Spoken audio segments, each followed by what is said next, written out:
సమంత తన ఆరోగ్య సమస్యల వల్ల కొన్నాళ్లు సినిమాలకు గ్యాప్ ఇచ్చిన సంగతి తెలిసిందే. మయోసైటిస్ నుంచి సమంత ఇప్పుడిప్పుడే కోలుకుంటుందని సమాచారం. ఇటీవలే ఓ సినిమాని ప్రకటించింది. త్వరలోనే సమంత మళ్ళీ వెబ్ సిరీస్, సినిమాలతో ప్రేక్షకుల ముందుకు రానుంది. అయితే సినిమాలకు గ్యాప్ ఇచ్చినా సోషల్ మీడియాలో మాత్రం చాలా యాక్టివ్గా ఉంటుంది సమంత రెగ్యులర్గా తన ఫోటోలు, వీడియోలు పోస్ట్ చేస్తూనే ఉంటుంది. ఇటీవల హెల్త్ గురించి పాడ్కాస్ట్ వీడియోలు చేసి పోస్ట్ చేస్తోంది. అయితే తాజాగా కార్బోహైడ్రేట్ మెటబాలిజంకి సంబంధించి ఓ హెల్త్ పాడ్కాస్ట్ వీడియో షేర్ చేసింది. ఇందులో కూల్ డ్రింక్స్, ఐస్ క్రీమ్స్ లాంటివి హెల్త్కి మంచివి కాదని చెప్పారు. అయితే ఈ వీడియో కింద కామెంట్స్లో ఓ నెటిజన్ మంచి డ్రామా క్వీన్ ఈమె మాత్రం అన్ని కూల్ డ్రింక్స్, ఐస్ క్రీమ్స్ యాడ్స్లో నటిస్తుంది అని కామెంట్ పెట్టాడు.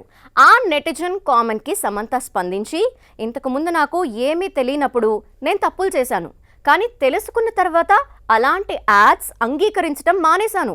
నేను చెప్పేదాన్ని ఆచరించాలని నమ్ముతాను అని రిప్లై ఇచ్చింది. దీంతో సమంతని అభినందిస్తున్నారు.